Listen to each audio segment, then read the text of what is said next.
Hello, everyone. Welcome, and thank you for joining us today for a conversation on conflicts of interest, which is a very hot topic these days and in the last couple of years. So today, we're going to be talking about conflict of interest fundamentals, as well as conflict of interest and conflict of commitment management processes, and touching a little bit on the current regulatory landscape in the COI space. So I think Katrina, okay, by way of introduction, I'm Nicole Jacobs. I'm a manager at Huron. I've been with Huron for about 4 years. I've been in the academic research world for about 20 years, over 20 years. And I'm a scientist by background. I spent 10 years at the bench doing biomedical research. And then I moved into research administration and into research compliance. I was the research compliance officer at Seattle Children's Research Institute for just about 9 years, where I developed the compliance program, including revamping the conflict of interest program when the new regs came out back in 2011, and ran the COI program. With Huron, my work is focused in the compliance space, assisting clients with compliance program assessments and as well as compliance interim staffing. And then I also focus on conflict of interest program assessments and conflict of interest program support. And I'm thrilled to be co-presenting with my fantastic colleague, Katrina, who I will turn over to introduce herself. Thanks, Nicole. Hi, everyone. My name is Katrina Van Allen. I am a manager with Huron and have been with Huron for going on about 5 years now. Prior to joining Huron, I had a little over 10 years of experience in industry, starting as a clinical research coordinator in the space of human subject trials. And from learning human subject compliance, I moved into a broader realm of research compliance. And just before joining Huron, I worked in the research compliance office at UT Health Science Center, Houston. So since joining Huron, I really have stuck with my compliance role, but have broadened it to a more institutional compliance level, and have worked in assessments and interim staffing positions, and have helped academic medical centers build conflict of interest programs specifically out in their research compliance programs or in their institutional compliance programs. And that's where I've really kind of dug in and found a happy place, if you believe it, in learning and working in conflict of interest and conflict of commitment. So thank you all for joining us today. And I will move on to my presentation. Keeps sticking when I try to move to the next one. There we go. So I'll move on to talking about our agenda. So since we've gotten through our welcome and introductions, next we'll be talking about defining conflicts. So this is going to be an overview for a lot of you who work directly with conflicts or your conflicts programs at your institutions. But for those of you who joined us that, you're just trying to kind of find out what this conflict of interest conversation is about, that's really where we just want to make sure that we provide that context before continuing the conversation. Next, as my colleague had mentioned, we're going to discuss the regulatory landscape. So we're going to cover long-standing as well as more current regulations and guidances that have come through for conflicts and management of conflicts.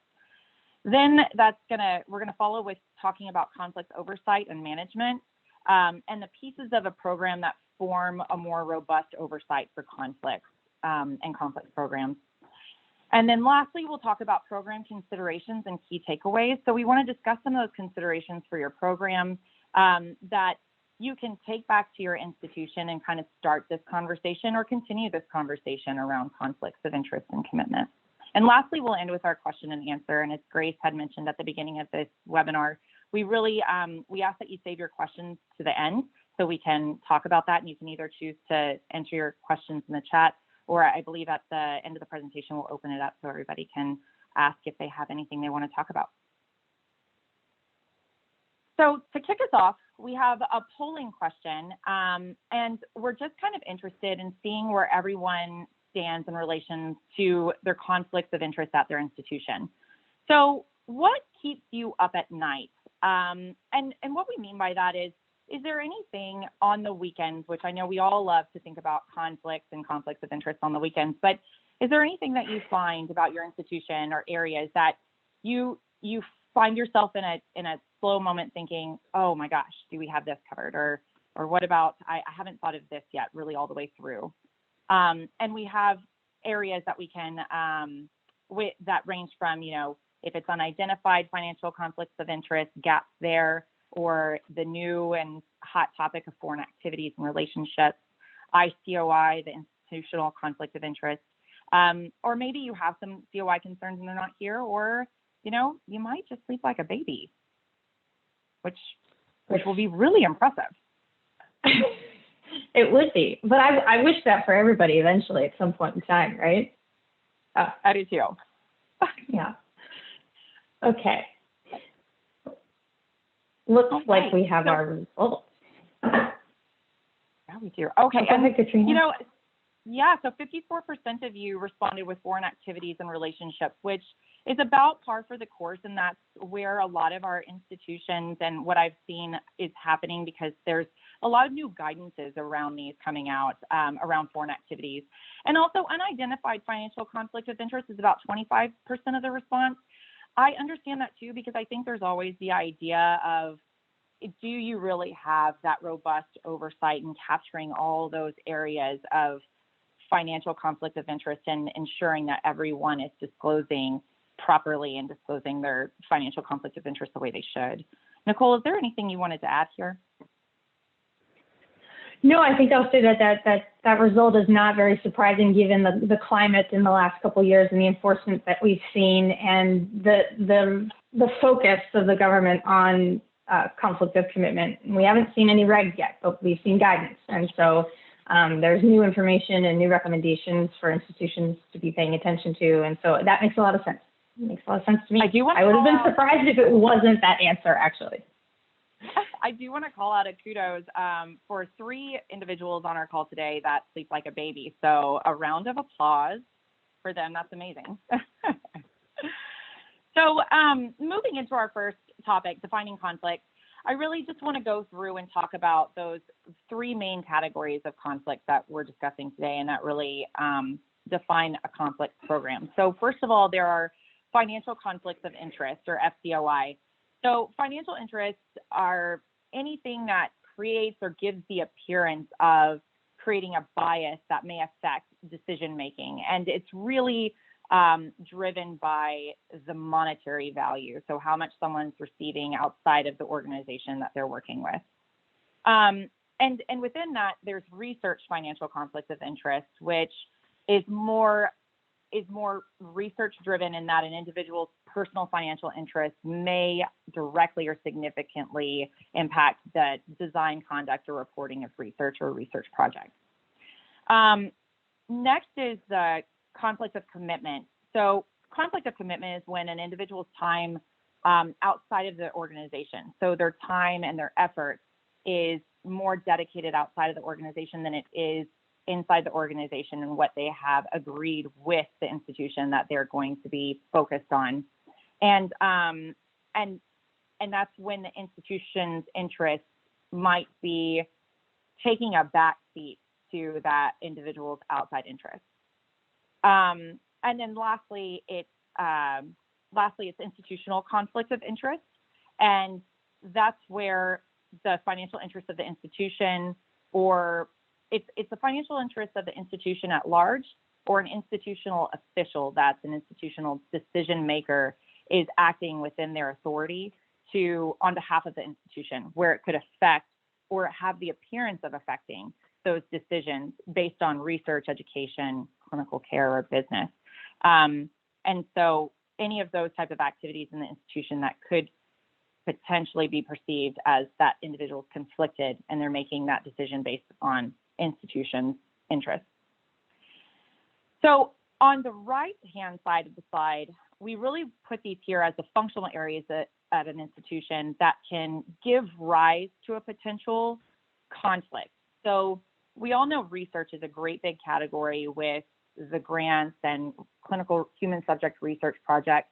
It's a big area that we all come to know and understand that there are areas for potential conflict.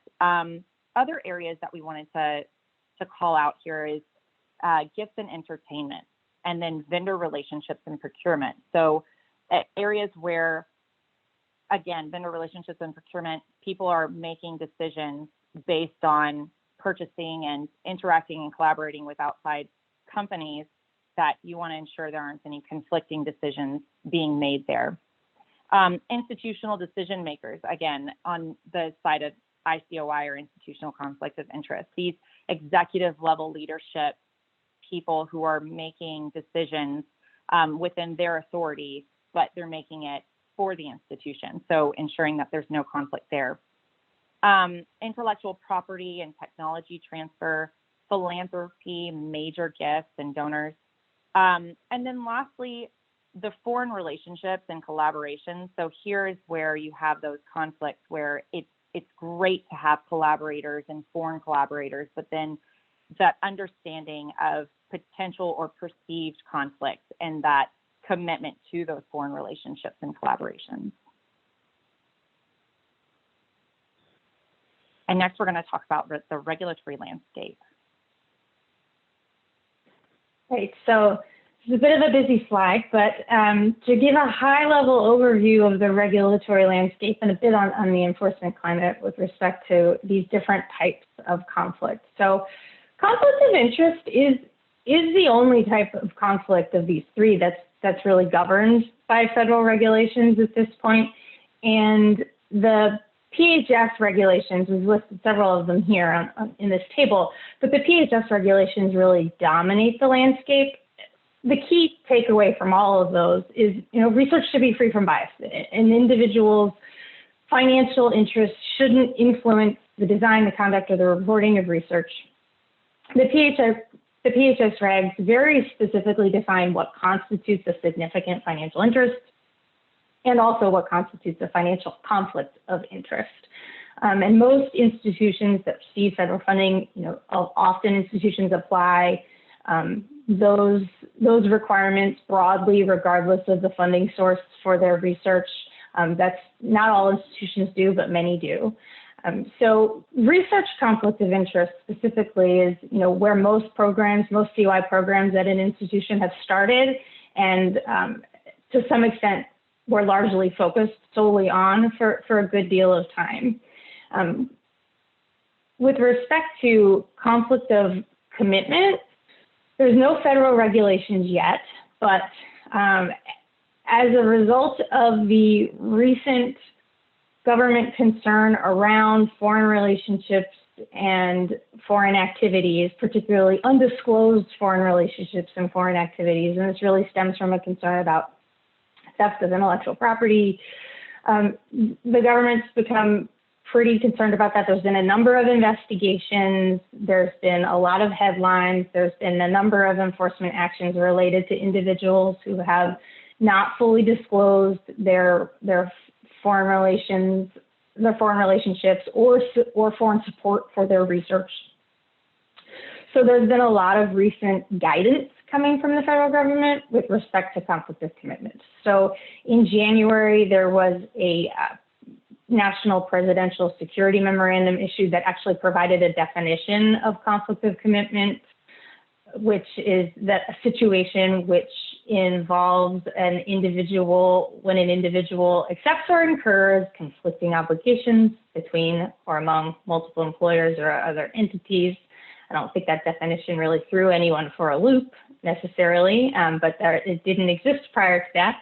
And then along with that, the Joint Committee on Research Environment of the National Science and Technology Council issued a report, otherwise known as JCOR, issued a report in January and stating that institutions should require disclosure of all the information necessary to identify and assess potential conflicts of interest, as well as conflict of commitment.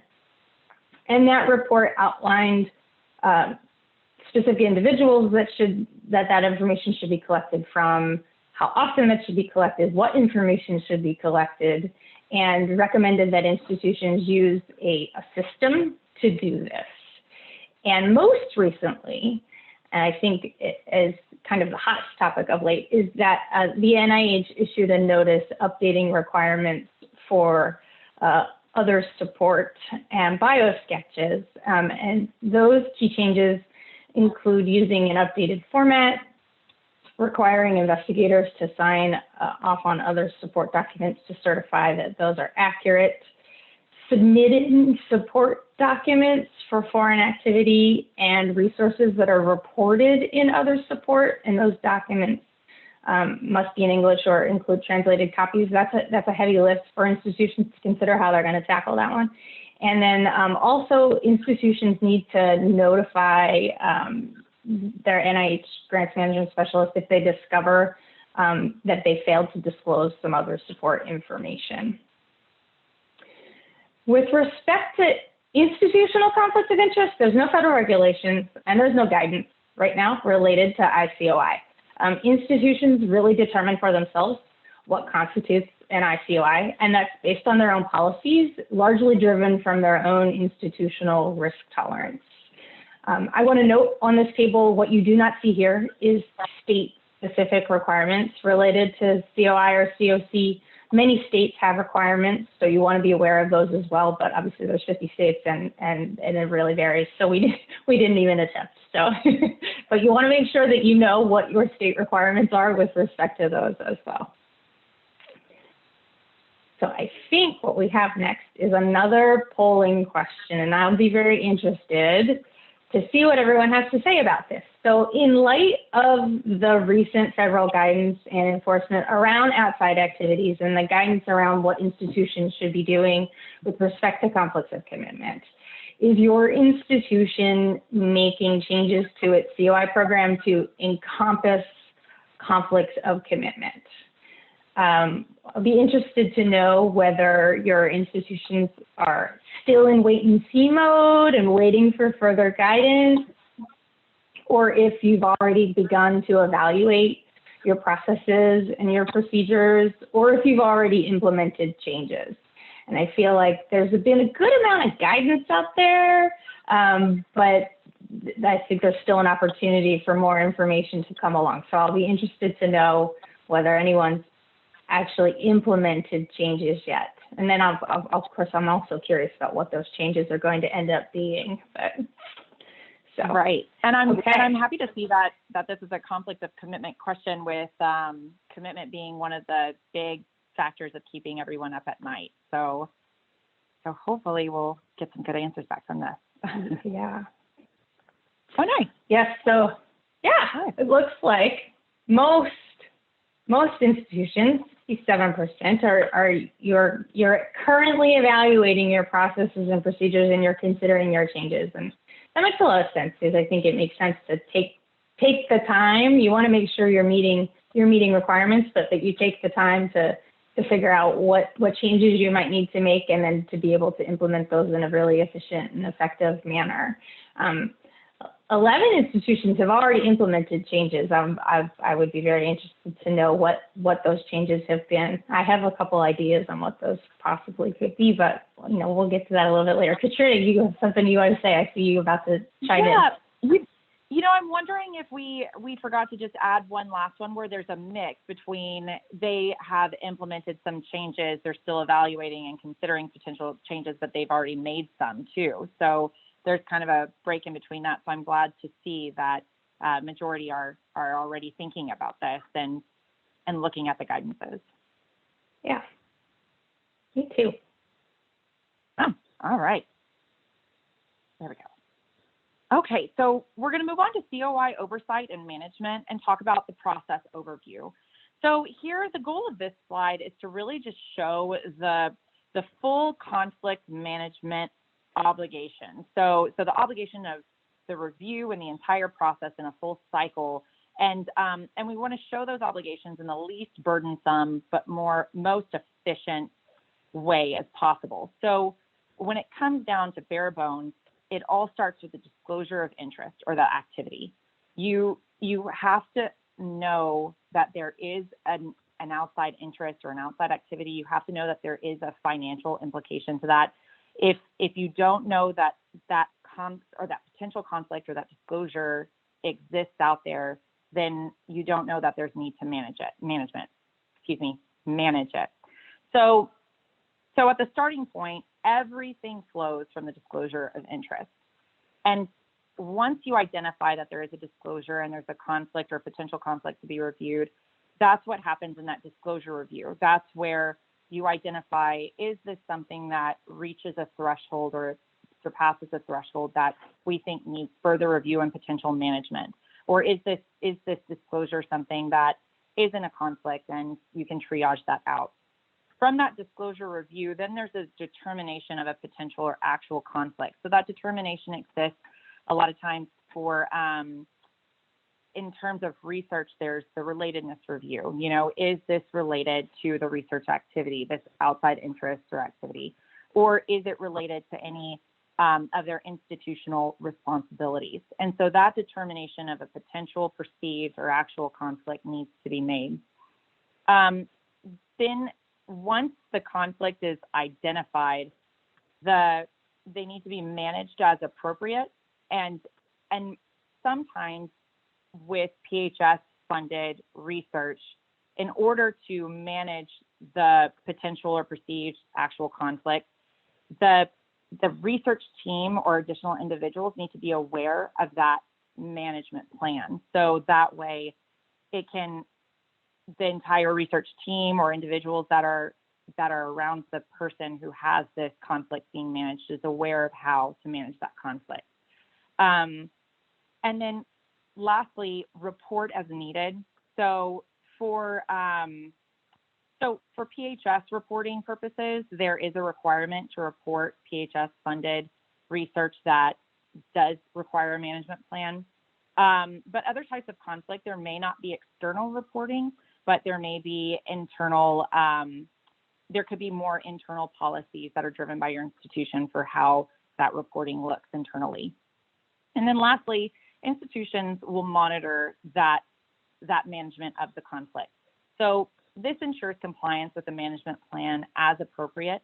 And with PHS-funded research, again, that's the one requirement where PHS does require that the conflict is managed appropriately and then reported out at a regular cadence to the appropriate oversight individual or committee. So next, we'll talk about the key players of this process, of that kind of process life cycle.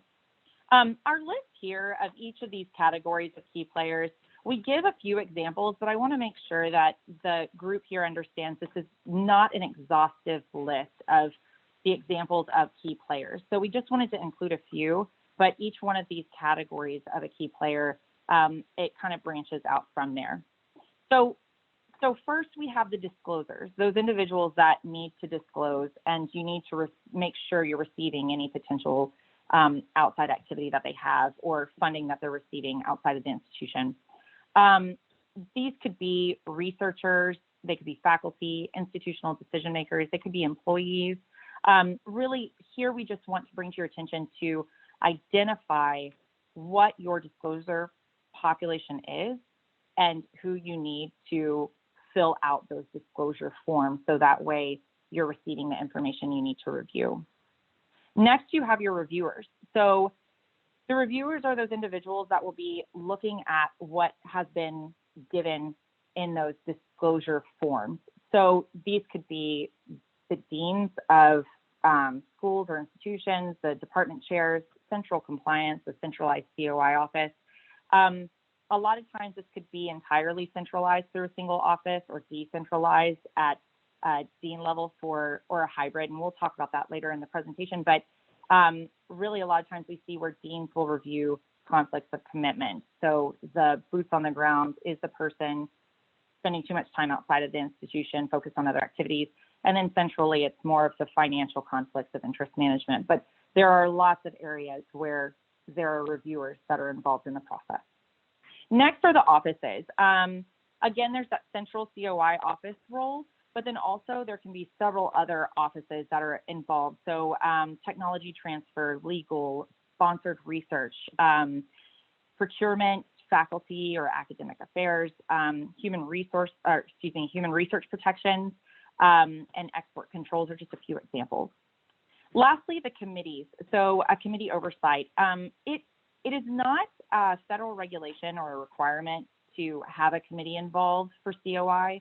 but a lot of times we do see that it makes the decision making of identifying a perceived or actual conflict, it makes that decision easier when there's a panel of individuals that come to that conclusion together. And so we've seen institutions with a specific research conflict of interest committee and then branch out and do an individual institutional conflict of interest committee, or sometimes there's just that one overarching conflict of interest committee that kind of covers all business research and institutional conflicts.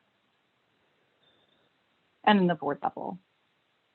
Yeah, I think that committees for research especially are really common. So yeah. Right. With respect to the first step in the process and the collecting those disclosures, this just sort of illustrates the information that needs to be that is collected for each different type of conflict. So for financial conflict of interest, we're really asking for the financial interests of individuals, and then the other information that reviewers need in order to assess that and make determinations on conflict would be with respect to individuals who aren't conducting research, or even the ones that are, their roles and their responsibilities. So what are their financial interests related to their roles and responsibilities at the institution? And then in the context of research, what is the nature of the research project and how does that financial interest connect to, and is it related to the research project at hand? With respect to conflicts of commitment, institutions need to know about what individuals are doing outside. What are their outside activities? Do they have external appointments? Do they have external affiliations? You'll see we've got other support listed there. It's a little bit darker blue. We've highlighted that a little bit just to, highlight the recent changes in reporting related to other support, but a lot of that information, some of that information would be what would end up in other support. When it comes to the entire picture related to foreign relationships and foreign activities and having your whole potential inappropriate foreign influence picture, there are a number of other information sources, but those aren't necessarily disclosures that would be collected related to COC.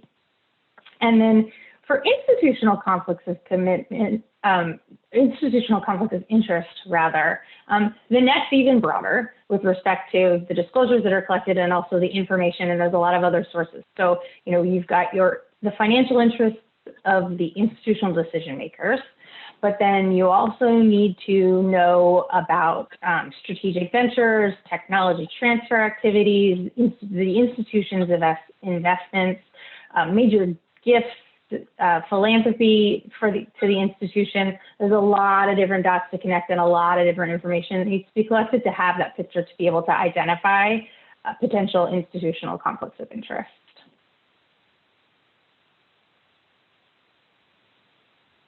And then when it comes to reviewing that disclosure and making those conflict determinations, we've touched on some of this already, but with respect to financial conflict of interest, related to research specifically, those disclosures are most often reviewed by a centralized compliance or COI office, again, stemming from the fact that those regs have been around for a long time and really spelled out what needs to happen.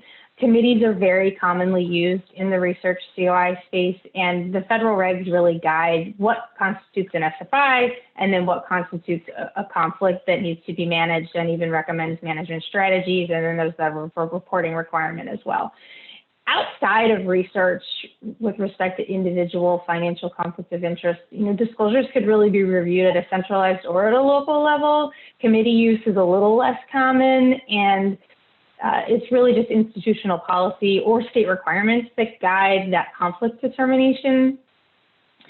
Conflict of commitment, again, the disclosed review of outside activities and also prior approval requests, because within conflict of commitment, it's what you're doing right now, but also what you want to go do. And a lot of institutions have requirements in place for if you want to go do a certain type of activity, you need to get approval ahead of time to do that. So those requests are often reviewed at a local level. I think there might be a little bit more of a shift to at least some measure of centralized review in light of the recent guidance.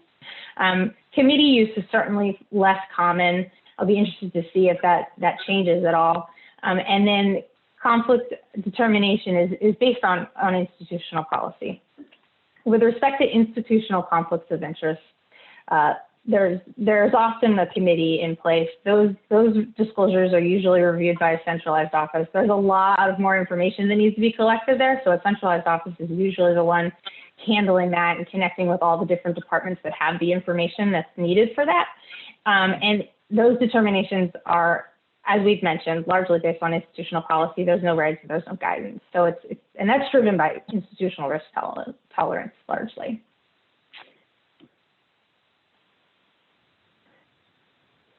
All right, so where does your conflict of commitment disclosure review take place at your institution? So we're kind of looking to see, is your conflict of commitment disclosure review, is it centralized? So it's completely in one place and happening in a central office? Is it within individual departments? Or is it a little bit higher than the department level and it's within the individual schools or colleges? Or is it decentralized and centralized? So it happens at the department and then it happens at a compliance level. Or is your institution not reviewing the disclosures or outside activities at this time? This is one that's really interesting to me. I'm very interested in this.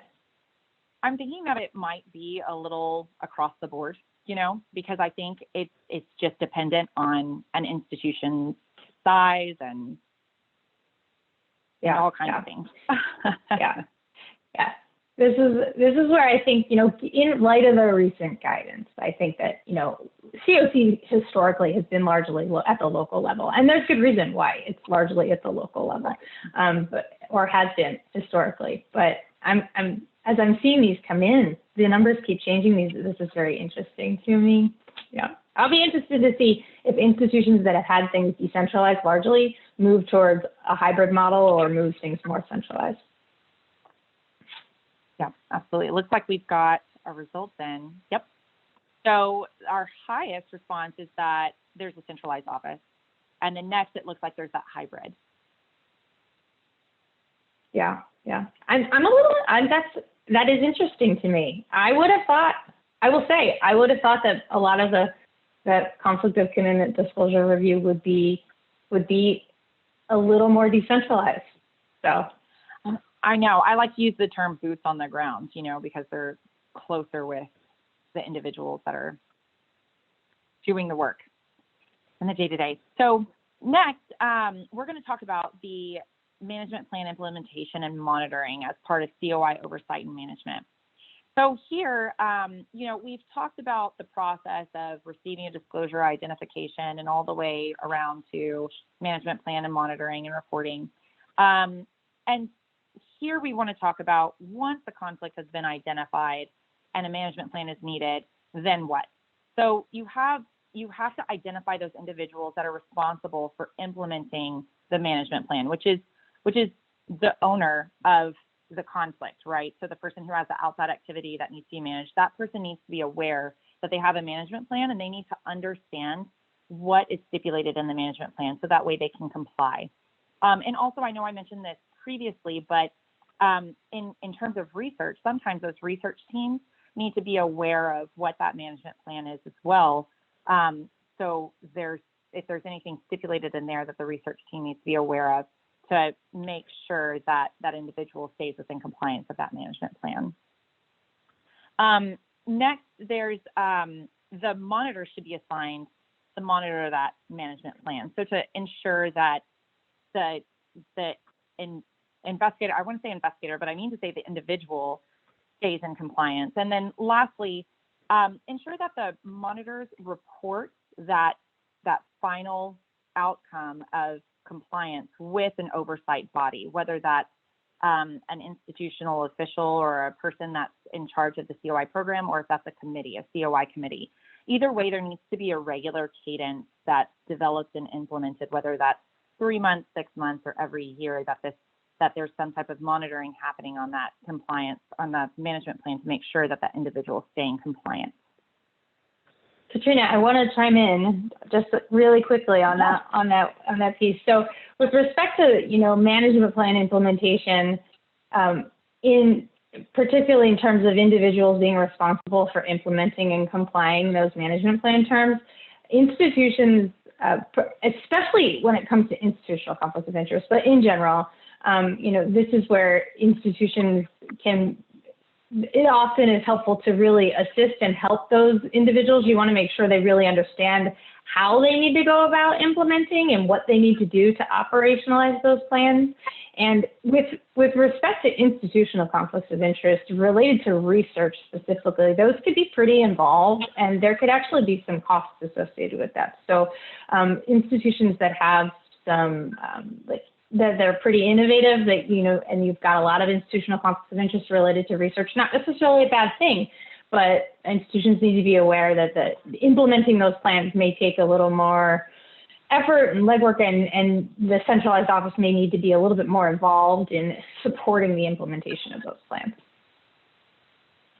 Absolutely, I completely agree. That education and training is a large part of the process for sure. Yeah. So when it comes to building a conflict of interest program, and at this point, most institutions have some form of a conflict of interest program. So it's not even just building a program, but not just from the start, but when evaluating a program to make adjustments or changes or to strengthen a program, there's internal and external influencing factors that, of course, guide and inform your institution's approach, right? So obviously there's the regulatory requirements, which we've touched on, that spell out certain things that the institution has to do and needs to make sure that their program is set up to do so that you can meet those requirements. Of course, you want to take into account the enforcement climate. Conflict of commitment is certainly the prime example of that right now. There's no regulations, but there's certainly a lot of guidance coming out as a result of the government's recent concern around foreign relationships and foreign activities, undisclosed foreign relationships and undisclosed foreign activities. And then this is all, those are mostly the external ones. Reputational risk is, I'd say, it's one of the most important external ones, right? So, conflict of interest carries huge reputational risk, and to some extent, it is almost perception is reality, right? So you want to be able to identify the conflicts and manage conflicts. You want to also be aware of what could appear to be a conflict and make sure that you're assessing those and managing, potential conflicts or the appearance of conflicts as well. Reputational risk is really big, and so it's something that institutions need to take into consideration when they're designing their program. Hand in hand with that is your organizational risk tolerance, and also, your organization, the resourcing available for addressing, the risks that are present, and building a program that is structured so that it sufficiently aligns with your organization's risk tolerance. And then from a more tactical or fundamental perspective, your organizational structure will influence how you design your program, the changes you can make to your program, and what you need to do in order to build it so that your program can be efficient and effective within the constraints of how your organization is structured. So speaking of the organizational structure, there are different styles, and I know I spoke to this a little bit earlier. There are different styles, and programs can fall within somewhere on the centralization spectrum here. So the lower side of the centralization, where there's more dispersed functional oversight, is that decentralized model. So in highly decentralized programs, the COI policies and procedures are applicable to local and functional areas across the institution. So they're going to be different everywhere, creating kind of silos. And in some smaller institutions or some other institutions, this may work well. However, there's a higher potential for variability because of each individual area doing it in potentially a different way. Next, there's the hybrid model. So where it takes, it's somewhat centralized and then decentralized. So when I brought up the example of conflicts of interest review versus conflicts of commitment review, a lot of institutions like to keep the commitment review at the department level because those department chairs are seeing those individuals on a day-to-day basis and can more closely assess how much that their commitment with the institution varies with the commitment that they have to outside activities. Whereas on the other side of that, on the hybrid, is the centralized COI office that takes all the disclosures for COI review and reviews financial conflicts of interest. And then on the centralized side, this is where everything is entirely centralized through that one office. So regardless of the type of conflict, whether it's conflict of interest, financial, or conflict of commitment, or what have you, it's all going through a central office. And that functional area of oversight is that one area. And the potential for variability is lower because there's just the one office, there's the one policy, and the one process. So going over that continuum, where does your institution's conflict of interest program fall on this little chart? And I hope that you see the numbers down here. So I have a 1 situated over decentralized, so entirely decentralized, a 2 situated between the decentralized and hybrid if you have an institution where mainly everyone's kind of doing their own departmental thing, but there's little areas of oversight in the central office. And then 3, that strong hybrid where you have specific things that are delegated to a decentralized process, and then you have specific things that are delegated to a central office. And then 4 is in between that hybrid and centralized. So you're a little more centralized, but there's still some processes that happen at the department level that their responsibilities are there. And then 5, fully centralized with one office. So if you could let us know where you feel that your program falls on that continuum. And I'm watching these come in, and as I'm watching them come in, they're along where I thought I would see, mostly towards the centralized side of things, with only 1 or 2 down, I don't mean to say down, but over in the decentralized space. And it looks like okay. Results. Okay. Yep.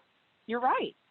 Yep. So we saw about 45% of you say that your institutions are leaning more centralized, with still some processes that live at a decentralized level, whether that varies on departments or whatever functionality there is. And then it looks like it does lean more toward that centralized model more than decentralized. Yeah. All right. I would love to be able to talk with the organizations that were completely decentralized. I would love to pick their brains on how well that works for them and what their approach is for that. So, right. Okay. So moving on to our key takeaways here. So when it comes to building and strengthening your institutional conflict of interest program, these are really the concrete steps that institutions can take, and that institutions should return to whenever you want to evaluate your program and whenever you want to evaluate potential changes that you want to make to your program, because these are really the key pieces, the fundamental building blocks of a program that you want to have in place to have adequate oversight for conflicts at your institution. So first and foremost, you want to be able to identify your disclosure populations and your key stakeholders for all of the different types of conflict that your institution needs to oversee. So the 3 that we were talking about, the disclosure populations really vary, and the stakeholders that you need to connect with to be able to have all the information you need for those disclosures and to manage those conflicts varies depending on the type of the conflict. So it's really important to have those very clearly defined. You want to establish the disclosure criteria, what you need to know from those different disclosure populations. You want to really clearly define that and know what information you need to collect from them. And that's really key because of the next step, designing and implementing your program processes. The best way to be able to streamline your processes and to streamline that information collection and to build effective and efficient processes is to have those two previous pieces I just mentioned really well defined, because then you can leverage as much as possible and streamline things as much as possible. And you always want to make things as easy as possible to eliminate burden for your disclosure population, but also on the administrative side of things for all the different offices who are involved in the review and all the stakeholders who are involved in the process. One key to that is you need to establish and maintain the communication pathways so you are getting all that information, and so that all the different departments that have a role to play are getting the information that they need as well. And then providing ongoing training and education. You want all the disclosures to know what their responsibilities are, and then all the key stakeholders to know what their responsibilities are. And that directly ties to, clearly determining and documenting the oversight responsibilities with respect to the different types of conflicts, with respect to managing the conflicts. You want to make sure everybody really knows what their role is to play and what their responsibilities are. And if you are able to clearly define and outline each one of those elements, whether you're building the program or whether you're trying to strengthen the program or you want to make changes to your program, these are the key elements that you want to have in place that will enable you to ensure that your program is providing adequate oversight for your institution to mitigate the risks related to conflicts of interest.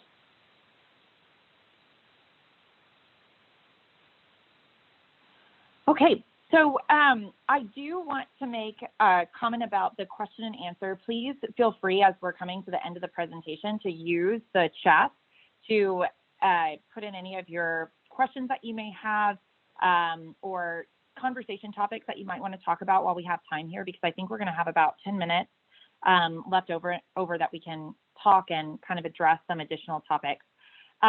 Before we go, I want to bring attention to some upcoming and available Huron content. We do have a webinar discussing the topic of optimizing institutional resources in regards to foreign influence compliance efforts. That's coming up on June 17th. And then we also have a resource library. It's our research compliance resource library that has topics such as COVID-19 responses, clinical research compliance, and foreign influence again. And lastly, in regards to COI specifically, we recently made available a 2-part series of foreign influence and conflicts of interest blog. So if you'd like to access those and read up on those 2 parts of the blog, or excuse me, they're 2 blogs, but it's discussing foreign influence and conflicts of interest, the links will be provided there. Yeah. I think the upcoming webinar will be of particular interest to all of those who said that foreign relationships and activities are keeping you up at night. So for all of those of you who answered that, that's what's keeping you up at night, I encourage you to tune into that webinar. Yes, absolutely. So I'm going to leave this up because I realized that our question slide left off the word questions. So this is our Q&A section. So for those of you who may have some questions or any topics of discussion, or maybe an area that you'd like us to dive deeper into, please feel free to enter that into the Q&A and use that function. Otherwise, it's been such a pleasure to talk to all of you today. So I see a potential question that came in asking what we see as the most significant COI and COC challenge or challenges that institutions face. And Nicole, I'll take a first swing at that. But I think the most significant challenge that institutions face lies in the process and communication. So conflict of interest and conflict of commitment, really there's just so many compliance partners and conflict of interest partners that you need to have across the institution to make sure that that oversight is robust and really minimizing those gaps of that communication between those areas. So those offices that I listed off earlier, I mean, I think there are about 8 of them, right, Nicole, that we just had as examples, and there could potentially be more depending on your institution. Those are 8 different areas that they all need to talk. And so that's why a lot of times we suggest a committee, because that gives a chance, a more formal chance for these individuals to come together in a collective to discuss the oversight of conflict happening across the institution. And Nicole, I'll let you add in what your side of that. Yeah, I would agree with that. I would say, in addition to the process and communication piece, is there's the recent guidance around conflict of commitment, and there's potentially more on the horizon. So one of the challenges is we're in a bit of a flux. That it's in development, and so institutions are working to meet what's been issued, but then also sort of waiting to see what else is coming down the pike. And some of these requirements won't be without significant effort that it takes to meet them. And so I think that actually, to some extent, designing the program to leverage resources or even needing to increase capacity with resources it's not insignificant. That's not an insignificant thing to institutions as well. Being able to meet these additional requirements can take additional resources. Absolutely. Yeah. Another question that we have is, how can we engage faculty and researchers in this space? So, Nicole, I know I took a first swing at the first question. I didn't know if you wanted to answer this one. Yeah. So